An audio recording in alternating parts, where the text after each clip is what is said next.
"You're not supposed to be here," she said, voice shaking, eyes stuck on the woman holding my wine. The woman, in a silk robe, barefoot, calm as a midnight lake, didn't flinch. She just smiled, raised her glass like a toast, and said, "Neither were you, Julissa." And that's when I knew I'd won something I never planned to fight for. But let me rewind just 10 minutes. I was sautéing garlic. Nothing fancy, just spaghetti and white wine sauce. Something comforting after a long week of pretending I wasn't miserable. The penthouse was quiet, dimly lit, and smelled like basil and passive aggression. She was humming something in the kitchen, the woman now wearing my ex-wife's old friend's name like a crown. We weren't dating back then. Not officially. Not yet. It was the kind of night that feels like a secret you don't want to open. The kind that whispers, "Everything's too calm." Then the elevator beeped. Not the soft chime of someone coming home. The sharp, entitled buzz of someone who still thinks they belong. I didn't check the peephole. That's on me. If I had, maybe I would have had time to hide the wine. Or at least close the robe. Julissa stepped in like she owned the air in the room. Same boots I bought her last Christmas. Same perfume I once followed through a farmer's market like a lost puppy. But her face, it had that look. The one people get when they walk into a museum and see their favorite painting has been moved. Or sold. Or painted over. You're with her?" she asked, blinking too fast, like she couldn't focus. "After everything?" That's when I laughed. Not loud. Not bitter. Just finally. "You wanted a clean break, Jules. So I swept." She opened her mouth. Closed it. Looked at the wine glass in my not-quite-girlfriend's hand like it was a murder weapon. It didn't shatter. She didn't throw it. That's the part everyone expects. The drama. The screaming. The storm out. But that's not Julissa. No, Julissa destroys things quietly. And the most dangerous kind of heartbreak is the one that still smiles at you on the way out. Julissa didn't cry. That would have been easier. I've seen her cry over burnt toast and a cracked phone screen. But now, standing across from the woman who used to braid her hair in middle school, she was completely still, as if moving would make it real. Her coat was still halfway on, her lips slightly parted like she was about to say something, but forgot how. "I figured you'd be at dinner," she said finally, her voice just loud enough to pretend she belonged here. "Didn't expect. Company. Company." That's what she called Renee now. Not my friend, not you absolute backstabbing demon, just company. Cold. Passive. Julissa was always best at the quiet cuts, the ones that didn't bleed until hours later. Renee didn't say a word. She just set the wine glass down slowly, the way someone disarms a bomb they've built themselves. The tension in the room was unreal. I remember thinking, if our dog was still alive, he would have barked himself hoarse by now. Julissa took a step forward. Not toward me. Not toward Renee. Toward the painting on the far wall. A weird, oil-smeared thing I bought on a random trip to Asheville just to fill space. She stared at it like it held answers. "So this is where you've been hiding," she said. "Nice place. Cold, though. No plants." "I'm not hiding," I replied, still holding the spatula like it was a weapon. "You said clean break. So I broke. Cleanly." That made her laugh. Quiet, almost kind. The kind of laugh people do when they're losing control and pretending they're not. "Don't flatter yourself, Malcolm. I wasn't checking on you. I left something here, the backup key. Thought I'd grab it before I blocked your number for good." That was the lie of the century. The backup key? It was in an envelope I mailed her myself. With tracking. I watched her sign for it. But sure, let's pretend this visit wasn't a volcano with lipstick on. She finally turned to Renee, her eyes doing that scan women do when they're clocking every inch of competition. Hair, nails, clothes, confidence level, history, intent, damage. "I used to tell her everything about you," Julissa said, still not looking at me. "Your weird shoulder mole. How you talk in your sleep. That you once cried during an ASPCA commercial." Renee smirked. He still does. The silence after that could have sliced a diamond. I wanted to end it there. To tell Julissa to leave. That she gave up her chance to care. But I didn't. Because part of me still wanted her to see it. To really see what walking away from something unbroken gets you. So I said the one thing I knew would land. "She's not you." Thank God. Julissa flinched. Just barely. But enough. That's when she walked to the door, hand on the knob, and turned back with that expression I still see in dreams I don't talk about. "You think you're the hero in this story," she said. But you're just the guy who got tired of bleeding and decided to drown someone else instead. Then she was gone. No slamming. No drama. Just quiet destruction, like always. Renee didn't move for a full minute. Then she picked up her wine glass again, took a sip, and said, "I forgot how intense she is. Want me to go?" I didn't answer. I just kept staring at the door, half expecting it to swing back open. Because even after everything, I wasn't sure if I wanted her to stay gone. It was almost midnight when Renee finally left. She kissed me on the cheek, not the lips. Said she had an early shoot in the morning. Left one of her earrings on the windowsill, intentionally, like a breadcrumb for whatever was about to happen next. She always played the long game. Always. After she left, I stood alone in that giant glass box of a penthouse, surrounded by things I bought too quickly after the divorce. Chrome shelves, LED lighting, a coffee table shaped like a question mark. Expensive, cold, loud with silence. I poured the rest of the wine down the sink. Not because it reminded me of Julissa, because it didn't. And somehow that felt worse. That night, I didn't sleep. Not because Julissa showed up. Not because Renee had gotten under my skin. It was something smaller. Something sharper. I kept thinking about a voicemail Julissa left me a month after she moved out. I never played it. I had it saved in my favorites, marked don't. But now, suddenly, I needed to hear her voice again. Not in person, not filtered through memory or sarcasm. Just raw, unaware. So I played it. "Hey, Malcolm, I know I'm not supposed to call. And I won't again. I passed that Turkish cafe we used to pretend was in Istanbul, remember? With the terrible baklava? And I realized, I don't know who I am when I'm not trying to love you right. And that scares me more than being alone. That's all. Bye." Click. I must have listened to it 7 times. Then I deleted it. Not because I was over her. Because part of me still wasn't, and I knew if I didn't kill that piece now, it'd kill every chance I had left to move forward. But here's the thing no one tells you about moving forward. It's not always a straight line. Sometimes you run full speed into a wall you helped build. Because 2 days later, I found out Julissa hadn't just left me. She'd replaced me. And not with a stranger. With someone I knew. Someone I liked. Someone who sat across from me during every Super Bowl party for 4 years and asked if I wanted another beer. Ben. My coworker. My carpool buddy. The guy who helped me carry Julissa's antique mirror up 3 flights of stairs while cracking jokes about how some things just aren't worth the wait. I saw them on a story. Her arm in his. Laughing. Somewhere in Napa. Caption. Healing looks like this wine glass. I laughed out loud. Actually laughed. One of those ugly, dry throat laughs that make your eyes burn. Because of course it was Ben. He always liked poetry. Always complimented her book choices. Always stayed behind to help clean up when we hosted. I just thought he was being decent. Turns out, he was being patient. I should have been furious. But all I felt was tired. Tired of pretending I hadn't ignored the signs. Because if I'm honest, brutally, shamefully honest, there were moments I didn't want to love her anymore. Little cracks I covered with jokes. Eye rolls I swallowed. Nights I'd go to bed pretending to be asleep just so I didn't have to touch her. I forgot the lies weren't just hers. Some of them were mine, too. Still, seeing her with him was a new kind of sting. It wasn't betrayal. It was confirmation. That she knew exactly what would break me, and chose it anyway. The next morning I did something stupid. Not dramatic. Not public.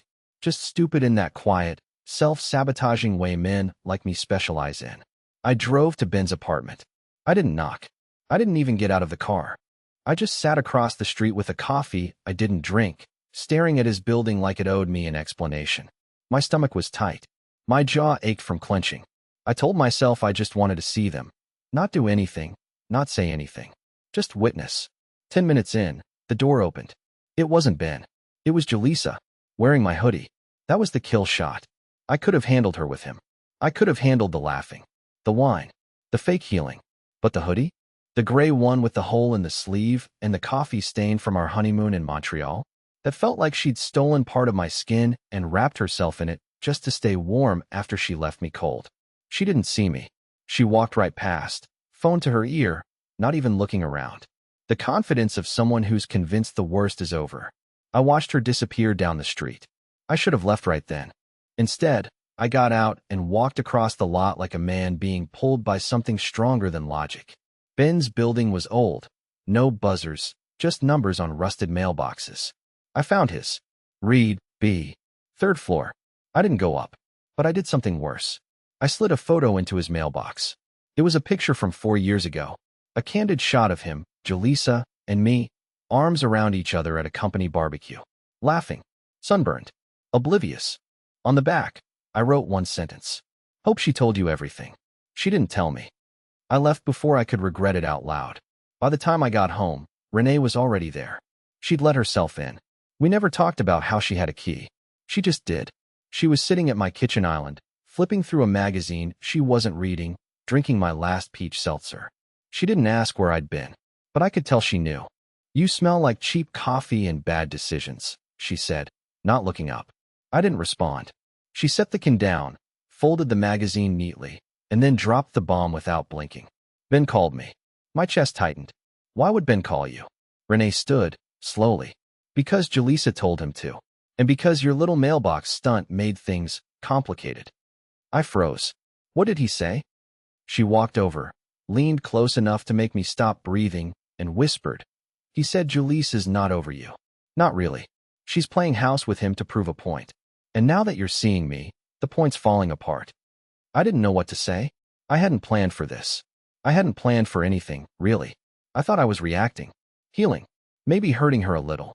But now? Now it felt like I was back in the middle of a game I never signed up for. And Renee? She wasn't a bystander. She was a player. I stepped back. Why would he tell you that? Renee's eyes narrowed, her smile sharp. Because, Malcolm, I used to date Ben. Before either of you knew Julissa existed. Everything tilted. The room. The timeline. My understanding of the last 5 years. She let that sit for a moment, watching me unravel in real time. Then she added, almost casually, you're not the only one who's been keeping secrets. You just weren't smart enough to keep them buried. I didn't say anything to Renee for a full minute. My mouth opened once, then closed again, like a man realizing the map he's been using wasn't drawn for the terrain he's in. Her eyes were on me the whole time, calm and unblinking. She wasn't smiling anymore. She didn't need to. Her silence was loud enough. You dated Ben? I finally managed to ask, but even I could hear how pathetic it sounded. She raised an eyebrow. Briefly. Years ago. Before he met Julissa. Before I ever knew you existed, Malcolm. But I didn't forget him. He didn't forget me either. My mind spun. Suddenly, all those coincidences felt like pins on a corkboard. Renee showing up in my life just weeks after Julissa left. Her knowing exactly what to say, what to wear, how to move around me like she was stepping into a role that had already been rehearsed. I thought I was starting over. Turns out, I was just stepping into a scene I didn't realize had been written without me. You planned this, I whispered, the words scraping their way out like splinters. You and Julissa. Renee laughed. Not loud, not cruel, just disappointed. Oh, Malcolm, she can barely plan dinner. No, this isn't her play. This is mine. You just happen to be the man in the middle of it. Which, let's be honest, is the only place you've ever been comfortable. That one landed. I sat down hard on the edge of the couch, trying to piece together how the hell I got here. Renee, who had once poured me wine with the tenderness of someone who knew my fractures by name, now looked at me like I was just a puzzle she'd nearly finished solving. What do you want? I asked finally. She shrugged. Closure. Correction. Control. It changes depending on the day. But lately? Lately, I just want the truth to float up where everyone can see it. She dropped something on the table in front of me. A flash drive. I stared at it. What's on that? Renee smiled again, this time like a magician before the final act. Something Julissa said. Something Ben did. And something you never told anyone, not even yourself. Then she left. No kiss. No backward glance. Just the soft click of the door and her scent lingering like a question. I sat there for another 20 minutes, staring at that tiny silver rectangle like it was ticking. I didn't touch it. I didn't want to know what was on it.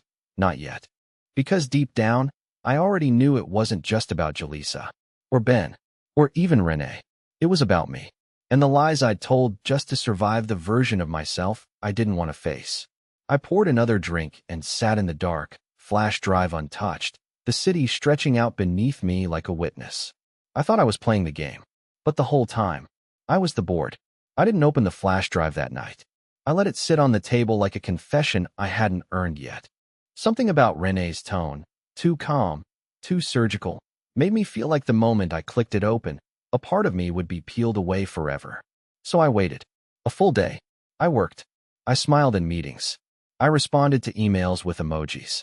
I acted like I hadn't just learned that the 3 people closest to me were tethered by secrets I wasn't even smart enough to suspect. But curiosity doesn't knock politely. It breaks in.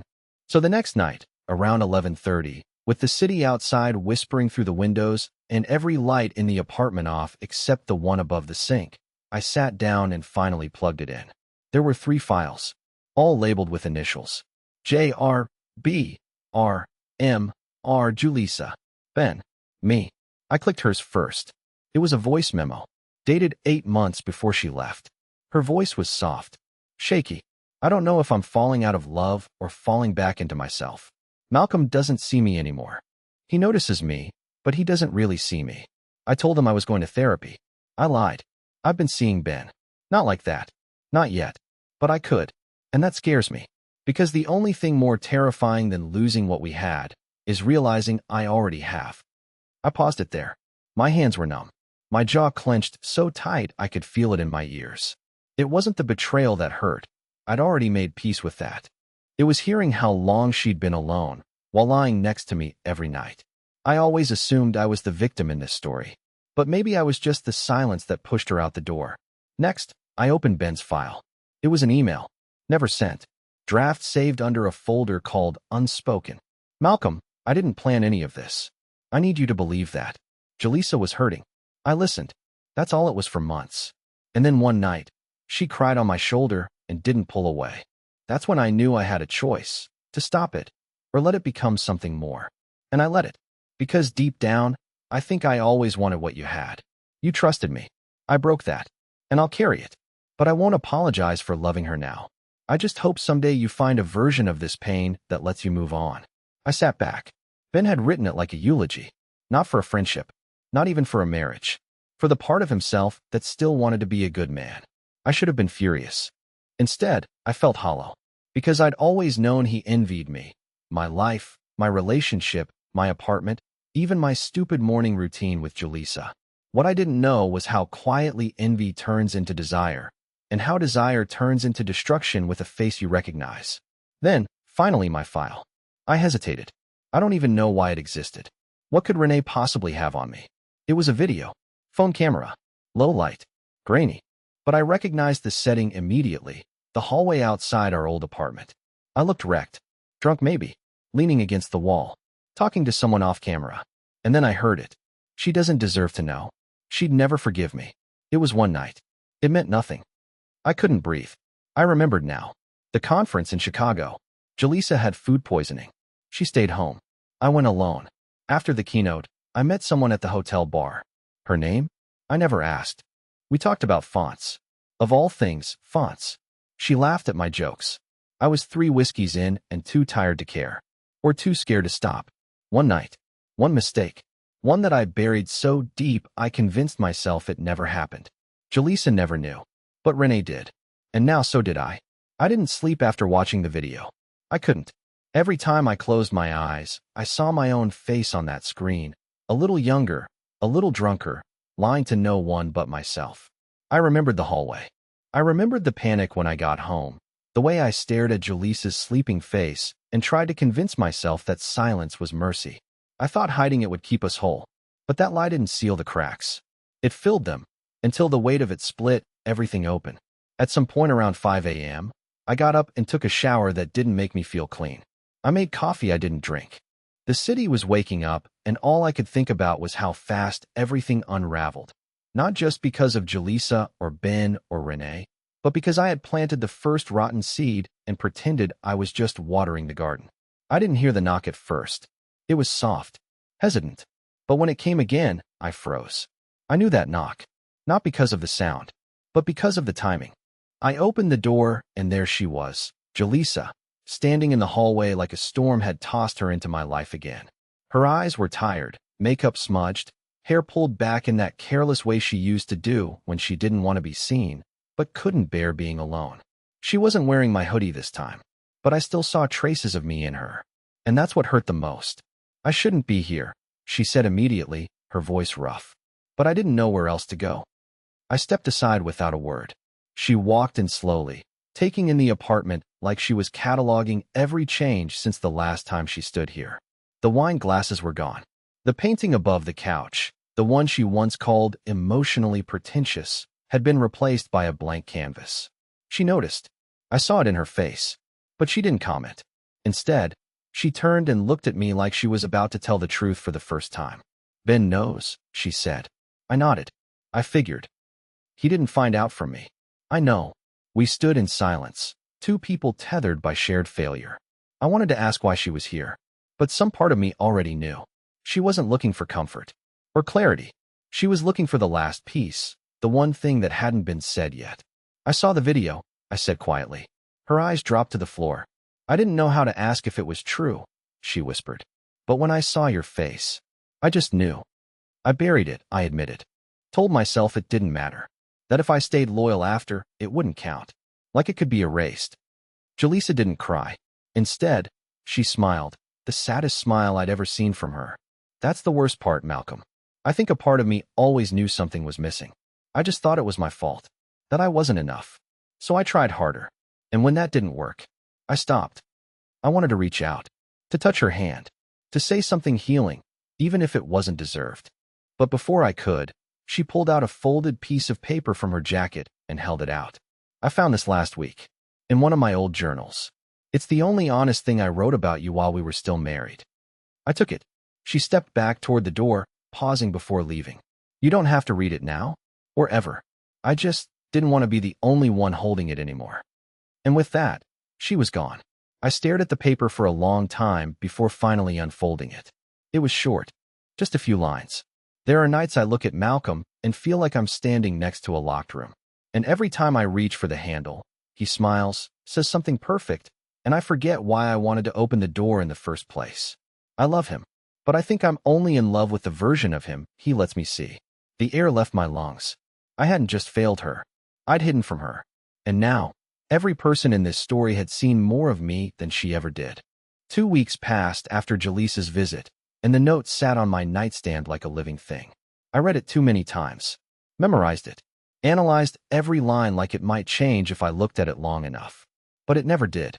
That locked room she wrote about? I'd spent years furnishing it with distractions, jokes, charm. Anything to keep the people I loved from realizing how unfinished I was inside. And maybe that's what finally made me change. Not guilt, not heartbreak, but the realization that I was the one keeping the door shut. I started therapy, not because I thought it would fix everything, but because I needed to hear my own thoughts out loud without editing them for someone else's comfort. The first few sessions were brutal. The 5th nearly broke me. But around the 7th, I said something I hadn't said in years, and meant it. I don't want to be forgiven. I just want to stop lying. The change was slow, not cinematic. No background music, just little things. I stopped rehearsing conversations in my head. I called my mom without guilt. I picked up a book and actually finished it. I even reached out to Ben, not to fix anything, but to tell him I didn't hate him. That I understood. That we both lost something when we tried to win the same person. He didn't reply, and that was okay. Renee reached out once, a short text. "I hope whatever you're building now isn't made of secrets." I responded, "Not even the foundation." We didn't talk again. Then, one Saturday morning in early spring, I was sitting in a small coffee shop near the river. A place Julissa and I used to avoid because the muffins were always dry. But I liked it now. It felt human, flawed, real. That's when I saw her. Julissa, alone, no makeup, wearing a denim jacket and a messy bun. She looked older, softer, beautiful in a way that had nothing to do with me anymore. She noticed me, smiled, walked over. We didn't talk about the past. We didn't unpack anything. She sat with me for 10 quiet minutes. We both drank bitter coffee. We laughed once. No promises. No tears. Just peace. As she stood to leave, she looked at me and said, "I'm glad you're okay." And I realized I was. Not perfect.